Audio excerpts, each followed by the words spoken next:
what's going on, guys? Got CheFPV, Team B rotor, zero ground FPV, all that jazz. So we have here our new version of the Quanum um, goggle, or whatever you want to call them, headset, freezer box, ice chest for your head, whatever. So the Quantum Genesis is a new product from combination of Fatshark and Hobby King. So the Quantum brand is obviously a Hobby King brand. I did find it interesting that this was a partnership between the two, especially with the Transformers being a very similar but not the same product. I did hope whenever I got these, because I chose to buy these because I needed a analog solution. I got rid of my LaForge Dominator V2s. The dumbest thing I ever did. Whenever I started going Connex, I was going full on HD. I was not going to fly analog, and then I got offered my B-Rotor sponsorship, and I had to go back. And so part of my cost in analyzing how to get Connex going in the first place was getting rid of them, and I had already gotten rid of them. So I have not had a goggle to really fly analog with recently. I was using Crux had let me borrow his Quantum V1s, and we put our range video 5-inch monitor with HD input in there. The problem is it's only a 480p monitor. It's not true 720 like Connex runs. So this runs true 720 through a 5-inch monitor, 5.5-inch monitor. It's called Diversity on the website and in the description. However, my understanding, without opening it up and just being able to see what appears to be just one receiver in there, is this is a Diversity antenna setup on one receiver. This is where I believe this has kind of gone wrong for the Quantums. Unfortunately, the monitor itself is amazing, but they actually screw the pooch when it comes to Diversity, because my entire reasoning for this was I wanted something that I could use as analog when I fly analog, which is my secondary flying option. But I also wanted users to be able to use them and watch me fly Connex through a headset, which they can, and they can do it pretty dang well with these. In fact, I really like these for Connex. The field of view and the quality is pretty solid. It's not glyph, but it's close. I like this on Connex better than HD3, better than Dominator HD2s, or any of the HD or even Dominator V2s or 3s.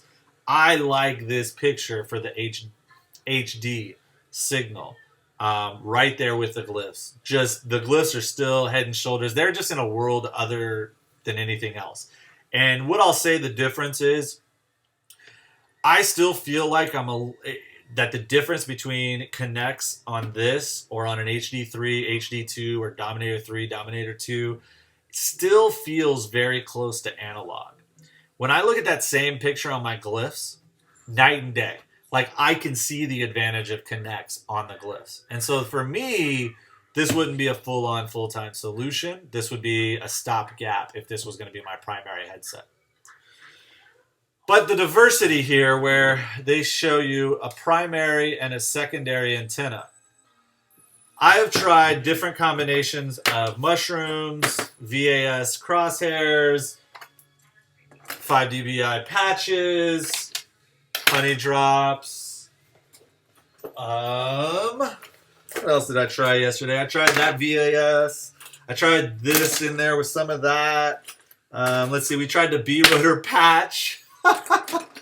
Point being is, I tried everything that I have antenna-wise in combination on both antennas. I tried switching from primary to secondaries, and then I tried putting dual patches and crosshairs and patches and dual shrooms. And bottom line is, they mucked it up. They need true diversity. If this had true diversity, this headset, I think, would be my go-to choice. And you could sell them for another $40 easily and still get the money, $200 out of them, and still get great value. Unfortunately, at $160-something, not having a really great diversity setup, it's just not worth it. I don't need this for the HD, which is good and solid.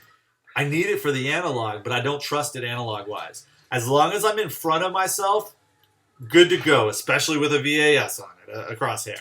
But as soon as it switches to secondary, even if it's a freaking mushroom and I'm right above myself or even just right behind, it's toast. It's not flyable.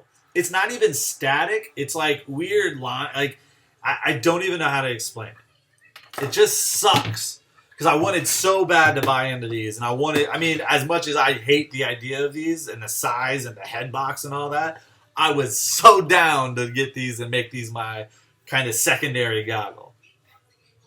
Just can't do it, man. I can't. Comes with a Fatshark battery. Now, this battery, it just sucks too. Like, why they have started doing this with these batteries, I don't know. But it's asking me to charge this on LiPo with balance. I mean, there's two different. There's a manual, and then there's like what comes with this, and they don't make sense together. They both say separate things. One says charge it on LiPo, connect the balance thing, but don't. One says charge it on LiPo but without balance. The problem is my charger is too smart for your stupid battery. Your stupid battery won't even charge on my high-tech charger because it won't let me. Because the way you're trying to have me charge it is dangerous and not correct for a LiPo. You have to balance. I don't care what kind of balancer you have in there. If the charger won't charge it, I can't do nothing about it. I literally had to charge this thing on NiCad setting, 2 amps or 1 amp, and just sit there and watch it for 20 minutes and hope that it doesn't blow up. Now, eventually, the charger shut down and said it was over capacity. So, I mean, it was solid connect. I mean, it was, capacity. But it's not safe, man. You guys have got to figure out a battery solution. I mean, I don't understand how the one major manufacturer of headsets can't come up with a battery like that's easy and safe to charge and it doesn't crap out. I mean, I don't know. I'm not trying to knock on you, Fatshark, dude. I love the fact that you are the only one really out there that's like trying to innovate. But I see the partnership that you guys did with this as I'm wondering what the payoff really was and whose decision it was on this diversity, but coupled with your diversity receiver for modules that also were very similarly crappy, I can only blame you guys for not putting a solid receiver in these things. I don't know. It really sucks, though. I really did want to buy into them and really use them. I'm still going to use them because I have to. I don't even know if they're going to take them back. Hobby King doesn't like to take back stuff that's opened, even though it doesn't meet my stand up to whatever they said it should do. So we'll see. I'm probably going to try to return them, though, get that process going. And I guess I'm going to try these new Spexman O2s. That's the next step up. It's about $60 or about $80 more than what I paid for these. But they're actual goggles. I can take them with me, throw them on my head, put them wherever. I don't have to worry about this ice box on my head. Which, dude, these things are actually comfy, man. I mean, the other ones I don't really like at all. These, they fit me fine, man. They're good. They're solid. Like, I don't mind them. I really don't. I don't mind the icebox. What I do mind is the diversity not working. I really don't. I actually even have these hooked up to where I can power them off my ground station. So, I mean, I was ready. Dude, the material here, nice and comfy. It's soft. It's, it peels right off to replace. Like, they did some really great stuff. The lens is good, man. The lens is not bad at all. I mean, let me see if I can power this thing on and give you guys something to look at. The picture looks great. Even on analog, there's nothing wrong with the goggle.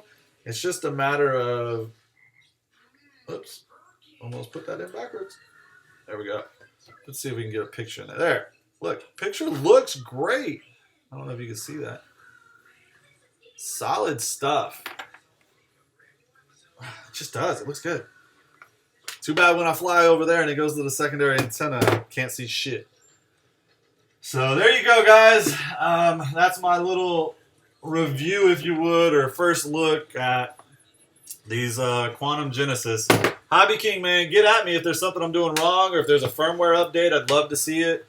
There is an upgradable firmware supposedly, but I can't find anything online. But there is a USB right there for firmware. So maybe they'll fix them. I don't know. Fly safe, fly smart, guys. Just fly. I don't know if you'll fly these, but you can.